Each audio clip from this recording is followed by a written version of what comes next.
John, I came home from work today and I Mm-hmm. was really, really annoyed. You want to know why? Why is that? Well, because a gopher actually got into my yard and messed up my grass and messed up my mulch, and it was really annoying. And you know what else Uh-huh. is annoying? What is? The Angels offense. It's really, really annoying, right? They roll the red carpet out for the Blue Jays and they come in and take game one of this series. And you and I are going to talk about it rationally, and we're going to talk about it with helpful thoughts, and we're going to talk about it in just a moment. But What? first, we'll also talk about Shohei Ohtani and his pitching repertoire, and we're going to give our keys to the weekend so that the Halos can be successful. All right? You're locked on with Mike and John, and this is Locked On Angels. You are Locked On Angels, your daily Los Angeles Angels podcast. Part of the Locked On Podcast Network, your team every day. You know what's not annoying? When you make Locked On Angels your first listen of the day. We Heyo. appreciate that. We're free and available wherever you get your podcast. And if you're listening on the audio side, please rate and review the pod. It helps others find it. And if you're watching on the video side, hello.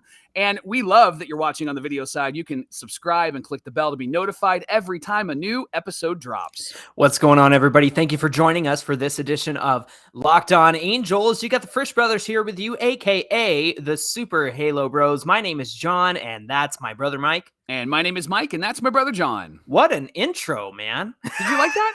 I even look what I did. If you're on the YouTube side, you can see this. I'm changing it up. Look, I got the... There you go. We're I in got the classic Angels. Maybe that's why they're losing, because it's the 90s Angels, right? Like I got the classic Angels 90s jersey on, and that didn't help either. So I don't know what we need to do. I don't know what we need to do. Let's talk about last night's game, because that was a bit of a disappointment, because we had Shohei Ohtani on the mound against Hyunjin Ryu, who came into this game with a 6 ERA, and we just could not score on him. We got 2 runs against him and 1 run later in the game. But let's talk about Ohtani, who pitched a decent game. It was 6 innings pitched, 6 hits, 5 runs is where they got him. He had 1 walk and 10 Ks, but the problem is he had a 3-run third inning, and he always has 1 inning where things really fall apart. And if you take that away, he's got a really solid start, but you can't. And despite that, it was still a good start. And that's just really disappointing, because all in all, I was just watching him strike guys out, and it was electric. It was magical. Yeah. And he just, this Blue Jays offense, we talked about it. It's a tough offense, Mike. Right. And the home runs, even though they were solo home runs, they were hitting those far, and Shohei was just missing his spots.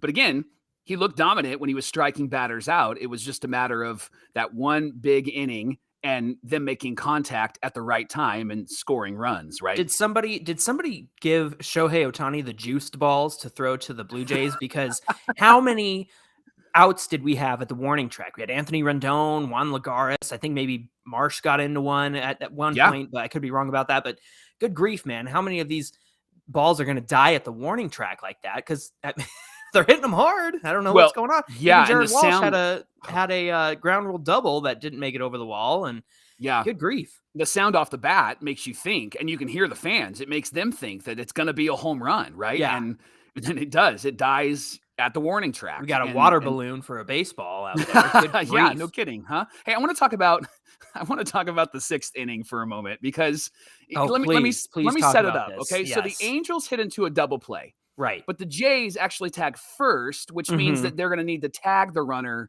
at second base to complete the double play. Right. And Matt Duffy is at third base, and he had the potential of scoring a much needed run at that time, right? Yeah. So they get the double play, and Duffy doesn't score, and so they're like, "Hey, we're gonna challenge that." And by the way, the only reason why we know that is because Mark Gubaza is a freaking genius, and he's telling us on the TV side that this is what they're doing, because the umpires get on the mic and they say, the Angels are challenging everything on that play. What? Yeah. I mean, why do these guys have a microphone? Why they don't need one, that's for sure. It was terrible. And then we find out, due to lack of hustle on Duffy's part, we don't even get the run, and we lose our challenge. Yeah. I got to say, I get the criticism on Duffy, but these guys, you hit into double plays, and and he's running from third. Like, you don't expect to score on that play the way it was hit and everything. But Sure. so I understand the frustration with Duffy, but I also can see why he didn't hustle down the line. It's frustrating as a fan. I get that. Yeah. We could have used that run. Yeah. But that looked like a tailor-made double play where it was like, oh, this is done. But yeah, Right. You're right. He was watching the play and not focusing on scoring. Maybe he didn't watch hard enough, because he would have seen that he could have scored on that one before the out at second base. And it was close. It was literally a tie according to the cameras. And of course you can't overturn that because it was an out call. But man, New York hates us. The umpires hate us. MLB hates us. That's just what I'm rolling with in this one. So it's a conspiracy theory, right? So the Angels lose 6-3. They're 27-19. They're 2.5 back of the Astros. The Astros didn't play on Thursday night, so they do play on Friday. We play on Friday. Chase Silseth is on the mound against Alek Manoah, who's actually having a really good season. And so maybe because he's having a good season, we'll actually hit him well, because Ryu is not, and we couldn't hit him at all. So, and then there was one game note, John, and I want to ask you a question. So Juan Lagares is back with a big club, which is kind of great. I like Juan. And Myers got DFA'd. And dude, how good are we at predicting the future? Everybody today was saying, "Oh, you guys called it on the show." Yeah. Man, are they listening to Locked On Angels? Do we have more than one Halo person listening to us than Carlin Bath? Maybe Carlin is passing it on to those in charge. And I don't mean to laugh. I found it funny that we were like, we should DFA him, and then they did. So well, look, it had to be done. I mean, if you're going to bring somebody up, like, he's the first one to go, because he's just not contributing to the team, and who knows what's going to happen from here. But so Lagares comes up, right? And then it's not Joe Adell. What do you think that move means? That means that they want more defense in the outfield.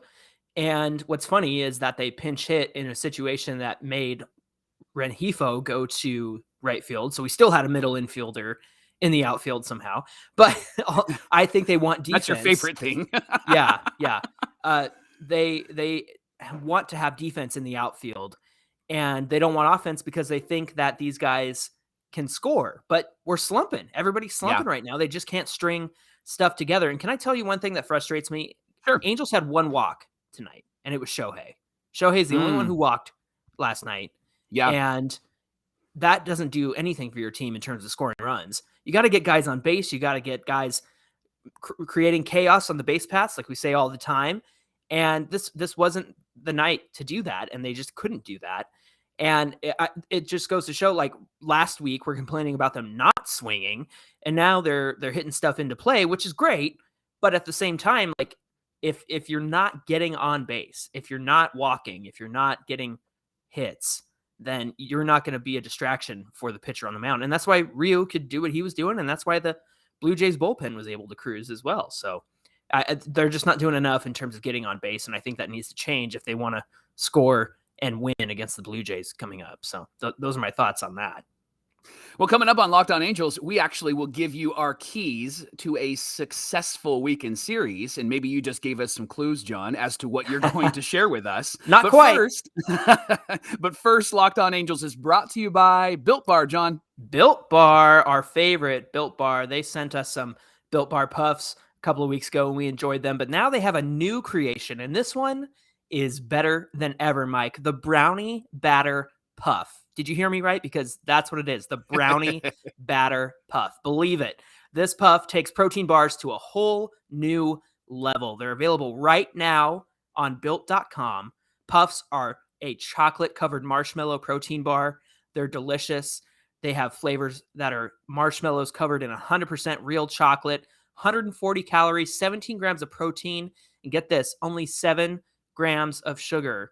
Brownie Batter Puffs are the perfect pick-me-up for any day. And all Built Puffs are made with collagen protein, which is a protein that your body absorbs much more efficiently, and it provides a ton of health benefits. So the Brownie Batter Puffs will have you completely forgetting that you're eating a protein bar. So if you're interested in those, go to Built.com and use the promo code LOCKED15 and get 15% off your order. Again, use the promo code LOCKED15 for 15% off at Built.com today. And thanks for making Locked On Angels your first listen of the day. And now for your next listen, check out the Locked On Now podcast. You get recaps of MLB games from analysis from our Locked On hosts, and they're experts. They love their teams, and so they're going to tell you exactly how they feel and how the team should be better, right. like we do. And so they're going to take fans through the season like no other network, and it's free and available wherever you get your podcasts. All right, for this segment, I have a little bit of an intro for it. Are you ready for this? Okay. Yeah, I'm ready. This segment is called Pitch Please. We're going to improve on that. We'll make it more of a real thing. But for now, it's Pitch Please. I feel like I got to snap with that 2 one. snaps and a backfield shuffle. Yeah. Mike, let's talk about Shohei Ohtani and his pitch selection, and we'll discover why he's so unhittable on the mound when he is on fire. And we saw some of that last night with the 10 strikeouts. But hit us with some of those stats about Shohei's pitch selection. All right, so he has 5 different pitches that he throws, and that's not unusual, but, I mean, he even has said that he could work on, like, 6 or 7 pitches. So, I mean, he literally is the unicorn, right? And one of the 5 pitches is a cutter, and he throws it 12% of the time, according to baseballsavant.com. And this cutter goes between 87 and 92 miles an hour. Here's the most interesting thing. He hits the zone with a cutter 61% of the time. And so he is consistent with this. And then I love these stats. It has 16.3 revolutions from hand to plate. And so it's rotating all the way to the plate. Yeah, that was good. That's really your demonstration for you. Yeah. You gave the audio side a really good demonstration, and the video side a really good demonstration. That's right. So after the cutter, there's the 4-seam fastball. He throws this 44.1% of the time. And listen to this, man. It goes from 95 and tops out at 101. Dang. And he can throw it in the zone over half of the time, and it has 14.6 revolutions from hand to plate. Then there's the slider. He throws this 22% of the time, 82 to 87 miles an hour. He hits the zone 56% of the time. The split finger is actually one that he throws almost 20% of the time. It's from 88 to 92 miles an hour. And he hits the zone 35%, but really the split finger isn't supposed to hit the zone. It's supposed to cause you to swing out of the zone. And then there's the curveball. And we saw this a little bit last night. He pitched a really great curveball to Vlad Guerrero Jr., and then he tried to back it up and throw another one, and he hit the middle of the zone. And so he throws this about 3 to 4% of the time when he's on the mound, and it goes from 83 to 74 miles an hour. So imagine him throwing a fastball and topping out at 100, 101, and then throwing a 74 mile an hour curveball. That's really going to keep you off balance. And he'll hit the zone about 40% of the time. But here's the really remarkable stat. 20 revolutions from hand to plate. So that ball is spinning very, very quickly. And then there's all sorts of really interesting stats about like how the fastball moves and how the slider moves and how the split finger moves. Here's the one that I really think is pretty remarkable. The curveball that he throws on average moves 12 inches away from a right-handed batter. And listen to this. Drops 64 inches. Good grief. From start to finish. And now here's the league average. The horizontal movement for the league is 10 inches. Shohei is 12. And the drop is 53 inches. So he has 11 more inches in his drop with his curveball than any other pitcher. And so it's why you see these guys swinging over the top of it. And it's why you see them getting a lot of swings and misses against Shohei, like the Astros did in that start. He had like 29 swings and misses. Yeah, that puts a whole new meaning to baseball as a game of inches, right? And now we're talking about the curveball. Can I just say how impressive it is? Sometimes you notice how he changes his arm slot for the different pitches. And at one time he'll throw a fastball up here, and sometimes it's down here. And it's really incredible how he can do that. And Mark Gubicza points that out a lot. So it really goes to show that the hitters aren't going to know what's coming because he has that 5-pitch mix and the ability to have a different arm slot so they can't recognize it out of the hand. That's just incredibly impressive. Let me talk about his split finger fastball because that is a bread and butter pitch for him when that thing is working. On average, the ball moves 5 inches towards a right-handed batter and it drops 32 inches. The league average horizontal movement is 10 inches. and 33 inches in drop. So he's throwing that, and he's throwing that hard, and it's got some movement to it, but it's sharp, right? Yeah. And so that one is pretty impressive.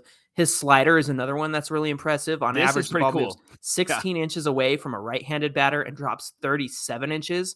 The league average movement is 6 inches and 36 inches in drop. So And Shohei's slider from 16 inches away from a right-handed batter versus 6 inches average on the league average. That's incredible. 10-inch difference. imagine like this ball is coming at you, and it looks like it's going to be in the strike zone, and then it's suddenly, I mean, it's moving on average 16 inches away from a right-handed batter, and that means it's moving towards a left-handed batter. Right. So the right-handed batter is flailing to try to hit it, and the left-handed batter has his arms like pulled in because they're trying to hit that ball. Like, that movement is incredible. And I think where Shohei actually wins is he has a very consistent release point with his pitches, no matter what he's throwing.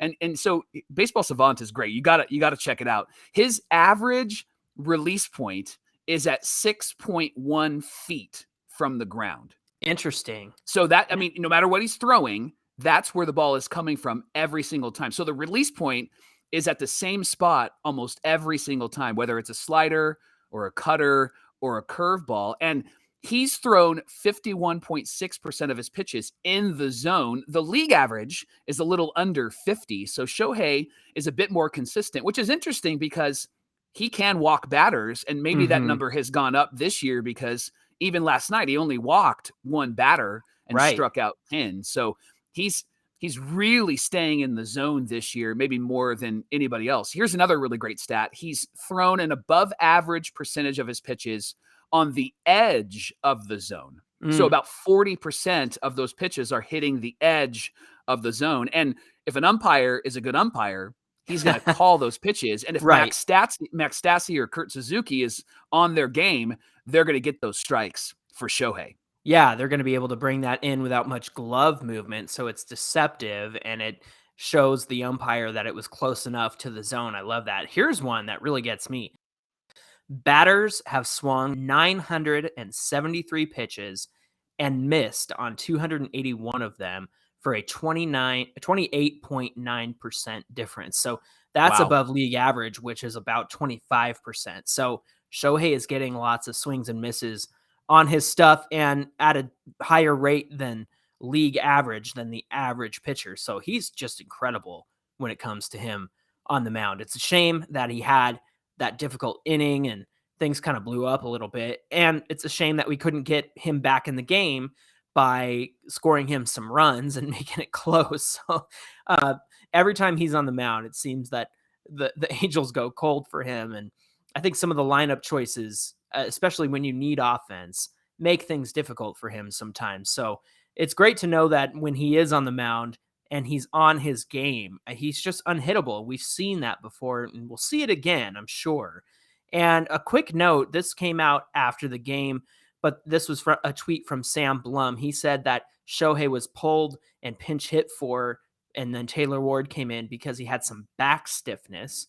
And they don't think it'll be a major problem, but I thought it was worth bringing up during our Ohtani segment. And he usually recovers quickly. You know, he gets pretty sore doing both out there. And so I'm sure it's a lot on his plate and on his back. So we'll hopefully see him back in the lineup again soon. But this was a great first edition of Pitch Please. Well, I bet that we will have a second edition that will be even better. And speaking of betting, Locked On Angels is brought to you by BetOnline, Jonathan. Well Check done. out betonline.net. It's your number one source for all your betting stats and sports info. Find all the latest sports development, league reviews, and news, including the basketball playoffs that are happening. And you can also check out Major League Baseball stats and information. BetOnline is your continued source for all your sporting wagering information, from live betting to playoffs, esports, and more. Head to the website today or use your mobile device to learn more about trends and actions. BetOnline, it's where the game starts. You know, a great stat I saw from BetOnline today? What was that? The most hated players in baseball. And you want to know who was number one? Oh, don't tell me. Is it a current player? Is it a current player? Yes. Is it current players in baseball, most hated? Is it an Astro? No. It's not an Astro. It's not an Astro. Okay. Is it a Yankee? Not a Yankee. It's not a Yankee. Is it one of the Angels? Nope. No. Okay. I'm doing terrible at this game. Who is it? So Trout and Ohtani are on there because they're so good. But number 1, Manny Machado. Yeah, I guess I could see that, right? Thought that was a Nice. great stat. That from is a good stat. BetOnline. Hey, well, listen, you know that when the weekend comes, Mike and I like to give our keys to a successful weekend series. Now, we know the series started on Thursday night, but there are 3 more games, and we're always focused on winning the series. And that's Yes. what we want to focus on right now. We give you our musical keys to a successful weekend. Mike, hit me with your song, please. All right. So we've already admitted this on the pod, yesterday's episode. Mhm. I am a wrestling fan. You're a course. wrestling fan. All right. Of course. So the song that I've selected is My Time Is Now, the John Cena theme. You gotta do one of these you can't see me's. You can't see me. Yeah. All right. So here's why. The Jays have a lot of up and coming stars, right? Like Bo Sure. Bichette and Yeah. Vlad Guerrero Jr. And even I forgot about Kevin Biggio, who's Yeah. playing first base for him last night. So we have the stars right now, Right. and we need to play that way. And we haven't played that way in the last few games, especially last night. We need to play that way with a confidence when we're swinging the bats this weekend. We need to play that way when we're pitching. I think these guys need to go out like Silseth on Friday. He needs to go out and he needs to go 6 innings. And he needs to be strong and confident that he's going to be in the starting rotation moving forward. I mean, gosh, this guy looks good. And so earn your spot, hold your spot, stay in your spot. And we need to run with confidence. The thing that we're not doing is stealing bags. And I think that we need to start stealing some bags. Marsh is quick. Tyler Wade, I'm talking to you, buddy. Like, you need to get on and you need to steal some bags. He's got to be in the lineup first. That's true, right? and even Rengifo, though, I think Rengifo's got some he's speed. fast. And come on, and even Velasquez. I think these guys need to steal some bags. And listen, I know it's Trout, and we don't want him to get hurt, but Mike's had some big stolen base seasons. I know they were a few years ago, but I would say, like, unleash the GOAT this weekend as well. Let's even really Shohei. put pressure on this. Yeah, and let's put pressure on this pitching staff. And even with Shohei, lead team in stolen bases. But here's the biggest key. We need Taylor Ward to heal up. Oh, man. It makes all the difference at the top of the lineup. And his Doesn't it? patience at the plate is the reason why we get walks and why guys get on. Yeah. And he sets the table by being at the top of that lineup. It's terrible not having him in this lineup right now. And it's made all the difference. I think the Angels have lost some of their mojo a little bit, right? And that confidence that you were talking about. Now, I do have to say that we talked about DFAing Mike Myers on yesterday's episode. That to me is another good indicator that we're not messing around because we're not having guys stay on this team that aren't going to contribute. And we've seen that last season with Pujols and this season with Upton, and they're not afraid to make the decisions that they need to make. We have plenty of young arms that can step up into a bullpen role and a cleanup role like Mike Myers was doing. I mean, Kyle Barraclough has been great. We saw Jimmy Herget warming up last night. He didn't end up coming into the game because Jaime Barria helped keep it close. And I know Jaime gave up 1 run, but he kept it close and he pitched 3 innings or something like that. So it was worth seeing that. And that's the reason why Jaime Barria is still on this team. They don't want to lose him. They can't option him anymore. And so it just makes sense to have somebody else be in that bullpen and get their confidence back. I'm with you, man. It's our time is now. Those guys have young stars. Our stars are here. All right. Are you ready for mine? There you go. Okay. My song. You know I love my cheesy jams, my yacht rock jams. Yes. Today's song is Hey 19 by Steely Dan. Oh, Hey that's a good jam. 19, oh, we can dance together. And the reason why is because I want to see the Angels score 19 total runs on Friday, Saturday, and Sunday. Okay. They need to score 6, 6-7 or 6-7-6 or 7-6-6, whatever combination it looks like, because the Blue Jays offense is here and they're tough. And we had one of our best pitchers on the mound last night and they still hit him around. They got 5 runs off of him, and we can't have that. And if we do have that, then the offense needs to step up and score some runs. So in my opinion, the Angels need to score 6, 7, and 6 or some combination of that for a total of 19 runs this weekend. So that's why I'm going with Hey 19. And you want to know how you do that? You take walks, you steal bases, you show patience at the plate, and you got to deliver when it counts. I mean, Jared Walsh coming in to pinch hit was a great move. He should have been in the lineup anyway. Yep. I don't know why he was being subbed out for Matt Duffy. I know Hyun-Jin Ryu's a lefty, and we can't have Jared Walsh against lefty. No, we're past that point. We've talked about this. Yes, we're done, Joe. Joe, I know you're listening. Yes. We're done with that. Jared Walsh needs to be in this lineup every single day. And if he needs a day off, and save it for a plane ride, because he's got to be in the lineup every day. Yes. But all of that to say, these guys need to deliver when it counts, and they have to get on base by taking walks. They got to string together some hits like they did in that second or third inning when they had the CIF pitcher, the first female pitcher in the booth. She was the good luck charm last night, because that's when the Angels started stringing stuff together. And please don't let Rengifo lead off. Please. No. Let's go back. I'll take Shohei leading off again. Yes. If Taylor Ward can't lead off, then let's go ahead and do what we were doing, because we need to score runs and score them in bunches. So again, Hey 19 total runs this weekend. That's mine. I love it. Well, thanks for making Locked On Angels your first listen of the day. And now for your second listen, check out the Locked On MLB podcast with our buddy Soli, Paul Francis Sullivan. He brings his unique perspective to the major leagues past and present, and it's free and available wherever you get your podcasts. You guys are going to want to know about this. You can follow us on Twitter and Instagram at Super Halo Bros. You can also reach us at Locked On Angels. Lost my train of thought there. You can reach us at Locked On Angels on Twitter. And the reason why, Mike, is because what are we doing on Monday? Well, on Monday, the Angel fans get to set the agenda. So send us all your questions, all your thoughts, all your comments, and we're going to do the best we can to bring some answers to you. Yes, please. So make sure you get in our voicemail line as well. I got the number here on the screen.